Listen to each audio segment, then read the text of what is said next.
नमस्कार दोस्तों, मैं विनय शर्मा अपने चैनल में आप सभी का बहुत बहुत स्वागत करता हूं और आशा करता हूं कि आप सब स्वस्थ होंगे, मस्त होंगे। वृश्चिक राशि और वृश्चिक लग्न वालों के लिए जून का महीना कैसा जाने वाला है, आइए ये जानने की कोशिश करते हैं।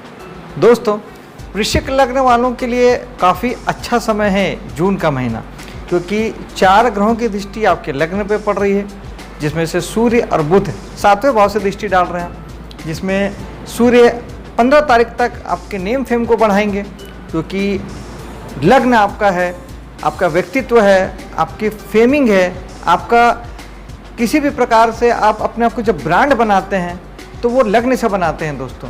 तो सूर्य निश्चित तौर पे इस जून के महीने में 15 तारीख तक नेम फेम आपका ज़बरदस्त बढ़ा देंगे। बुध आपको सोच विचार ज़्यादा देंगे, आप ज़्यादा बुद्धि का प्रयोग करेंगे, हर चीज़ को लेके आप थोड़ा सा 2 दूनी 4 वाला गणित लगाएंगे कि मैं ऐसा करूँ तो ठीक होगा, वैसा करूँ तो ठीक होगा। इस समय में आप ज़्यादा सोचेंगे।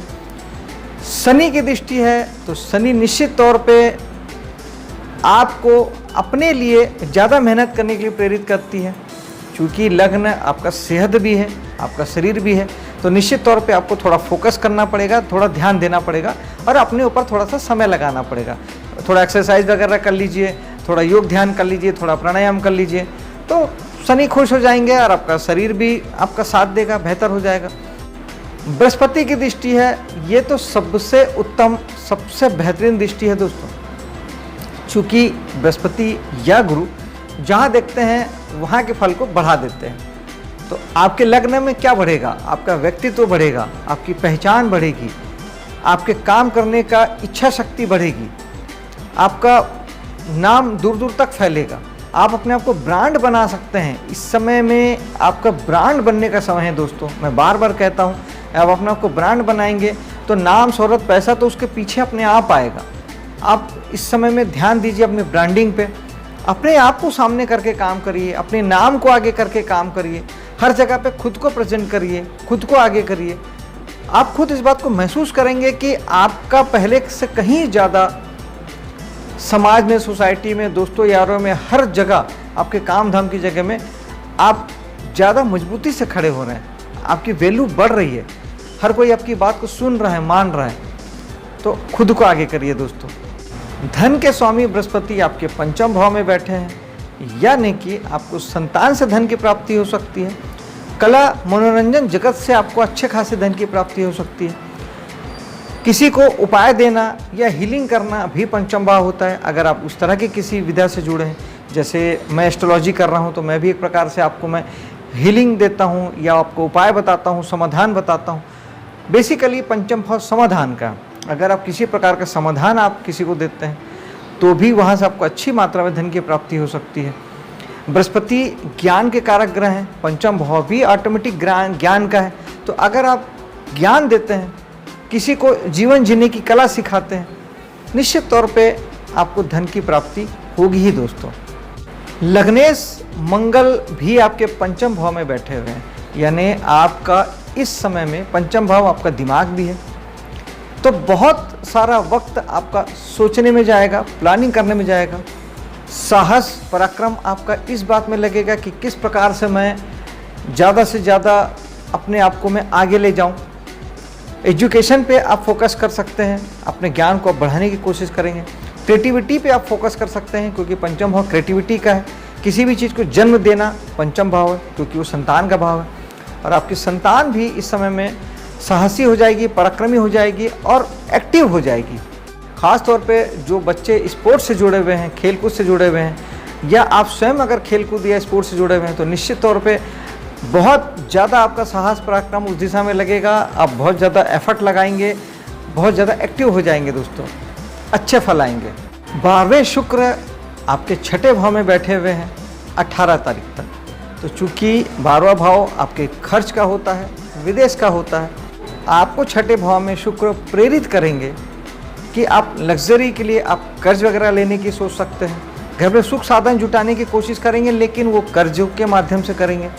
और अगर आप 6ठे भाव के काम करते हैं, आप सर्विस सेक्टर में हैं, आप नौकरी करते हैं सरकारी या प्राइवेट, या अपनी सर्विस देते हैं, चाहे वो कंसल्टेंसी के माध्यम से देते हैं, जैसे एक इंजीनियर देते हैं, जैसे एक डॉक्टर देते हैं, जैसे एक वकील देते हैं, या फिर आप किसी प्रकार का मैकेनिकल काम करके आप लोगों को सेवा देते हैं, यानी आप टीवी मैकेनिक हैं, एसी मैकेनिक हैं, लोहार हैं, बढ़ई हैं, किसी भी प्रकार के आप इस तरह के काम करते हैं जो सेवा से जुड़ा हुआ है, तो निश्चित तौर पे वहाँ पे लग्जरी ऐड होगी। आप अपने काम धाम में आप लग्जरी ऐड करेंगे, वहाँ आप नई नई चीज़ें जोड़ेंगे, कलात्मक रूप से आप कामों को करेंगे, क्योंकि शुक्र कला के कारक हो जाते हैं। शुक्र प्रेम के भी कारक हैं और मंगल की राशि में है, राहु साथ में है, तो हो सकता है कि आपके प्रेम प्रसंग थोड़े से शत्रुता पैदा कर सकते हैं, आपको लड़ाई झगड़े के लिए प्रेरित कर सकते हैं, तो इन चीज़ों से बचिएगा। बहुत ज़िंदगी पड़ी है, सब कुछ मिल जाएगा आपको, लेकिन अभी थोड़ा सा बचिएगा। अगर आप छठे भाव के सर्विस सेक्टर में हैं, नौकरी करते हैं, सर्विस देते हैं, और आपने अगर यहाँ मेहनत नहीं की, आपने यहाँ ध्यान नहीं दिया, तो शनि आपको दुख देंगे, पीड़ा देंगे। और अगर आपने अच्छी मेहनत की तो शनि आपको कोई भी बुरा फल नहीं देंगे। छठा भाव चूँकि ऋण रोग शत्रु का भाव होता है, अगर आपको यहाँ से संबंधित कोई खराब फल मिलते हैं तो आप छठे भाव के लिए एक बहुत अच्छा, बहुत आसान सा उपाय है कि आप टाइम टेबल बना के आप काम करें। सुबह से लेकर रात तक का फिक्स टाइम टेबल बना लें और उसके हिसाब से अनुशासित होकर अगर आप काम करते हैं तो छठा भाव आपको प्रॉब्लम नहीं देता है। छठे भाव के अगर आप जॉब नहीं करते हैं, कुछ काम नहीं करते हैं, अगर आप डॉक्टर नहीं हैं, आप वकील नहीं हैं, कंसल्टेंसी आप नहीं देते हैं, आप किसी प्रकार के फाइनेंस के काम में नहीं हैं, तो उस समय में आपको थोड़े सा सेवा कार्य करना चाहिए। किसी मंदिर गुरुद्वारे में जाके आप अपनी सेवा दे सकते हैं, तो इससे भी आपको किसी प्रकार की रोग बीमारी आपको नहीं होगी। दोस्तों, छठे भाव में ही राहु की दृष्टि भी है। राहु जिद्दी बनाते हैं, आपको भ्रम देते हैं, सपने दिखाते हैं, भटकाव देते हैं, मन को भटकाते हैं, यहाँ वहाँ जो भी काम आप कर रहे हैं वहाँ से भटकाते हैं। तो हो सकता है कि आप काम धाम में आपका मन भटके, ये छोड़ दूँ, वो कर लूँ, वो कर लूँ, ये छोड़ दूँ। इसके अलावा चूँकि इस महीने शुक्र के साथ में राहु हैं, तो वो आपको स्त्री जाति के प्रति, प्रेम प्रसंग के प्रति आपको आसक्त बना सकते हैं, आपको दौड़ा सकते हैं, भटका सकते हैं, बहका सकते हैं। राहु अनैतिकता के कारक ग्रह भी हैं, आपको चाहत को पाने के लिए आपको अनैतिक भी बना सकते हैं। तो इस बात का थोड़ा सा ध्यान रखिएगा। अगर आपको इस तरीके का कोई फल मिल रहा है तो फिर आप राहु का उपाय कीजिएगा। राहु के लिए ओम राहवे नमः एक माला आप जाप कर सकते हैं। सूखा नारियल बहते जल में बहा सकते हैं, जो कि बहुत अच्छा उपाय है। हर हफ्ते शनिवार के दिन उपाय कर सकते हैं और हर महीने की अमावस्या को इस उपाय को आप कर सकते हैं। बहता जल घर के आसपास नहीं है तो भगवान शंकर के मंदिर में जाकर भी चढ़ा के नारियल आप इस उपाय को कर सकते हैं। राहु के लिए मेडिटेशन सबसे अच्छा उपाय होता है। दोस्तों, ध्यान करिएगा तो आपका विज़न क्लियर होगा, सही गलत की समझ बढ़ेगी और आप गलत दिशा में आगे नहीं बढ़ेंगे। दोस्तों, आपके जीवन साथी की बात करते हैं, पत्नी पति की बात करते हैं, सप्तम भाव की बात करते हैं, बिजनेस की बात करते हैं। अगर आप ट्रेडिंग बिजनेस करते हैं, पर्सनल आप व्यक्तिगत रूप से आपको बिजनेस करते हैं, अपना खुद का बिजनेस करते हैं, बिजनेस पार्टनर आपका है, यह आपके जीवन साथी है, तो यहाँ पर सूर्य की दृष्टि उनके भी नेम फर्म को बहुत बढ़ाने वाली है। लेकिन सूर्य थोड़े से स्वाभिमान को भी बढ़ाते हैं, तो निश्चित तौर पर आपके जीवन साथी का, पार्टनर का स्वाभिमान भी थोड़ा सा बड़ा बड़ा सा आपको नजर आएगा। सूर्य बुध का बुधादित्य योग है, बिजनेस आपका ग्रो करेगा, जीवन साथी भी आपके ग्रो करेंगे, उनके जीवन में भी उन्नति कारक चीज़ें होगी, उनका भी जीवन आगे बढ़ेगा। और सूर्य बुध की युति जीवन में मान सम्मान प्रसिद्धि को लेके आती है। दोस्तों, गोचर के ग्रह आपके कुंडली के ग्रहों के साथ मिलके आपके फल को देते हैं, इसीलिए हर किसी की कुंडली अलग है, इसलिए सभी के गोचर के फल भी सबको अलग अलग आते हैं, किसी को कम किसी को ज़्यादा आते हैं।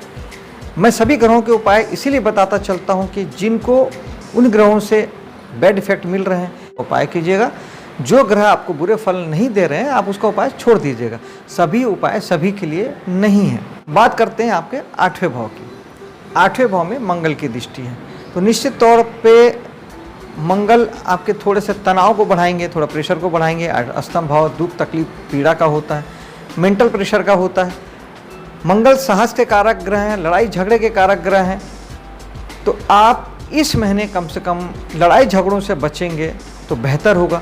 आप अगर आठवें भाव के काम करते हैं, अगर आप ज्योतिष हैं, वास्तु वाले हैं, न्यूरोलॉजी वाले हैं, तांत्रिक हैं, आप अगर कुछ खोज करते हैं, किसी प्रकार के रिसर्च के काम में लगे हैं, एजुकेशन के माध्यम से, या वैज्ञानिक हैं आप, रिसर्च करते हैं, टैक्सेशन डिपार्टमेंट में हैं आप, तब फिर यही साहस पराक्रम आपको इन कामों में लगेगा, इस कामों को बढ़ाने में लगेगा और पॉजिटिव दिशा में लगेगा। दोस्तों, नवम भाव आपका है, भाग्य का है, पिता का है, धर्म का है, उच्च शिक्षा का है, धार्मिक यात्राओं का है, बड़ी यात्राओं का है। यहाँ पर बृहस्पति की दृष्टि डबल शुभ हो गई दोस्तों, क्योंकि भाग्य का भाव और भाग्य का ग्रह, बृहस्पति भाग्य के ग्रह हैं, ईश्वरीय मदद के ग्रह हैं, डिवाइन ब्लेसिंग्स के ग्रह हैं, सौभाग्य के ग्रह हैं। तो उनकी शुभ दृष्टि हर चीज़ को बढ़ा देगी दोस्तों। पिता का सुख और सहयोग आपको भरपूर मिलेगा। धर्म में आप अच्छी बातें कर पाएंगे, धर्म को लेके आप ज़्यादा एक्टिव हो पाएंगे, धर्म में अपना समय दे पाएंगे, अपनी संस्कृति के घोतक हो पाएंगे। लंबी धार्मिक यात्राएं आप कर सकते हैं इस समय में। हायर एजुकेशन अगर आप देते हैं या ले रहे हैं, वो बहुत बहुत शुभ हो जाएगा आपके लिए। ये साल आपके लिए बहुत बेहतरीन जाएगा हायर एजुकेशन के लिए। आप जैसा चाहते हैं वो मुकाम आप पा पाएंगे। इसके अलावा नवम भाव आपके भाग्य का है, तो ये एक साल बृहस्पति किस्मत आपके नाम कर रहे हैं। आपकी किस्मत भरपूर आपका साथ देगी। आप जहाँ जाना चाहते हैं, जिस फील्ड में जहाँ पहुँचना चाहते हैं, भरपूर भाग्य का साथ मिलेगा और आप जीवन में आप वो ऊंचाई देख पाएंगे दोस्तों, जो आप देखना चाहते हैं, जहाँ पहुँचना चाहते हैं। दसम भाव कर्म भाव की बात करते हैं। दसम भाव में शनि की दृष्टि है। शनि केवल इतना चाहते हैं दोस्तों कि आप वहाँ पर हार्ड वर्किंग हो जाएं, आप अनुशासित हो जाएं, ध्यान ज़्यादा दें, आपका अटेंशन चाहते हैं शनि। आपको अपने कर्म क्षेत्र में ज़्यादा ध्यान देना पड़ेगा और ज़्यादा मेहनत करनी पड़ेगी। किस्मत के रूप में तो बृहस्पति आपके साथ है ही, अगर कर्म के रूप में, क्योंकि शनि कर्म के कारक हैं, शनि आपका साथ तब देते हैं जब आप मेहनत करते हैं, परिश्रम करते हैं। जब आप इससे बचते हैं तो शनि आपको दुख देते हैं, और अगर आप ये सब करते हैं, अधिक मेहनत करेंगे आप, तो आपका नाम भी होगा। दसम भाव आपका नेम फेम प्रसिद्धि है, पद भी है, तो निश्चित तौर पे शनि आपको पद देंगे, नाम प्रसिद्धि देंगे, कंधे से कंधा मिला के आपके साथ चलेंगे और आपका एक नया भाग्य लिखेंगे दोस्तों। आपके एकादश भाव की बात करते हैं, वहाँ मंगल की दृष्टि आपको साहस देगी। सोशल मीडिया में जाने के लिए, दोस्तों यारों के साथ लाभ प्राप्ति कमाने के लिए आपको मंगल साहस देंगे, और हो सकता है कि आपका ये साहस एनजीओ वगैरह में आप लगाएं, समाज सोसाइटी में आप लगाएं, अपने आप को ज़्यादा से ज़्यादा एक्टिव करने में आप लगाएं, नेम फेम प्रसिद्धि के लिए लगाएं, क्योंकि एकादश भाव बड़ी प्रसिद्धि का है, बैनर का है, ध्वज का भाव होता है 11वां भाव, और बृहस्पति की दृष्टि है, तो बृहस्पति तो सिर्फ बढ़ाने वाले हैं। नेम फेम बढ़ेगा, प्रसिद्धि बढ़ेगी, समाज सोसाइटी सोशल मीडिया में आपका वर्चस्व बढ़ेगा, लाभ प्राप्ति गेंस बढ़ेंगे दोस्तों। और आप इस दिशा में ज़्यादा से ज़्यादा अगर आप एक्टिव हो जाते हैं, आप अगर ज़्यादा समाज सोसाइटी दोस्त यार सब चीज़ों में अगर आप ज़्यादा एक्टिव होते हैं, ज़्यादा समय देते हैं, तो निश्चित तौर पे आपका लाभ प्राप्ति गेंस भी आपका बढ़ जाएगा। आपके 12वें भाव की बात करते हैं, जहाँ शुक्र मंगल की दृष्टि है, तो आपके खर्चे लग्जरी पे हो सकते हैं, प्रेम प्रसंग के पीछे आपके खर्चे हो सकते हैं। केतु हैं 12वें भाव में दोस्तों। अगर आप 12वें भाव से संबंधित अगर काम करते हैं ना, अगर आप विदेश से जुड़ के कोई काम करते हैं, विदेशी इनकम प्राप्त करते हैं, फेसबुक यूट्यूब गूगल आदि से जुड़े हुए हैं, आप कमीशन के रूप में विदेशी कंपनी से कोई कमीशन लेते हैं, या आप आयात निर्यात का बिजनेस करते हैं, मल्टीनेशनल कंपनी से जुड़े हैं, इंटरनेट के माध्यम से किसी प्रकार का विदेश से व्यापार करते हैं, किसी भी प्रकार से आप डॉक्टरी के पेशे, हॉस्पिटल स्पेशली हॉस्पिटल के पेशे से आप जुड़े हैं, जेल के पेशे से आप जुड़े हैं, तो केतु यहाँ पर आपको विरक्ति दे सकते हैं दोस्तों। केतु डिटैचमेंट के कारक ग्रह हैं, मुक्ति के कारक हैं, मोक्ष के कारक हैं, लेकिन पहले ये वैराग्य पैदा करते हैं, चीज़ों से दुख देख के आपको हटाते हैं, वैराग्य पैदा करते हैं, तभी तो आप अध्यात्म में जाएंगे। केतु अध्यात्म के कारक ग्रह हैं। तो 12वें भाव के लिए सबसे अच्छा उपाय है दोस्तों, अगर आपको ये सारी पीड़ा या प्रॉब्लम हो रही है, तो आपको केतु का उपाय करना ही होगा दोस्तों। केतु के लिए आप चेक प्रिंट के कपड़े आप दान कर सकते हैं, खट्टे मीठे स्वाद वाले जो फल होते हैं उसका आप दान कर सकते हैं गरीब को या मंदिर में। गणेश जी की पूजा आप कर सकते हैं, जिससे केतु बहुत हद तक ठीक हो जाते हैं। और मेडिटेशन राहु केतु दोनों के लिए बेस्ट उपाय है। आप थोड़े आध्यात्मिक हो जाइए, थोड़ा सा मेडिटेशन करिए। 12वां भाव ऐसे भी मेडिटेशन का होता है, आप मेडिटेशन करेंगे तो आपका 12वां भाव ऐसे भी ठीक होने लगेगा। दान 12वें भाव का कार्य क्षेत्र है, दान करने से बहुत ज़्यादा 12वां भाव ठीक होता है। दान ज़रूरी नहीं कि पैसे का हो, आप ज्ञान का दान, शारीरिक श्रम का दान, किसी भी रूप से आप दान कर सकते हैं जो दूसरे को फ़ायदा पहुंचाए दोस्तों, इससे भी आपका 12वां भाव ठीक हो जाएगा। लेकिन अगर आप 12वें भाव के काम नहीं करते हैं तो यही केतु आपको खर्चों से डिटैच करेंगे दोस्तों। आपको अजीब लग सकता है लेकिन ये सत्य है कि आप खर्च नहीं करेंगे, आप खर्चों से डिटैच होगा आपका मन। 12वां भाव खर्च का है, यात्राओं का है, तो आपको या विदेश यात्रा से आपका मन डिटैच होगा। अवसर आएंगे लेकिन आप जाना नहीं चाहेंगे, मन आपका अलग होगा। चूँकि 12वां भाव चीज़ों से ऑलरेडी अलग होने का है, डिटैच होने का है, तो वहाँ पर केतु उस भाव से आपको डिटैच करेंगे। यानी आपके अगर इससे पहले आपकी कोई फीलिंग थी अलग होने की, अलगाव की, दूर होने की, उस भाव से आपको केतु अलग कर देंगे। आपके वो भाव कम हो जाएंगे, ख़त्म हो जाएंगे, आपके मन से वो भावनाएं हट जाएगी। दोस्तों, जून का महीना आपके लिए बहुत ही शुभ और सफल हो, इसी कामना के साथ अब मैं आपसे विदा लेता हूँ। मेरे चैनल को लाइक कीजिएगा, शेयर कीजिएगा, सब्सक्राइब कीजिएगा। मिलता हूँ अगले वीडियो में। जय हिंद।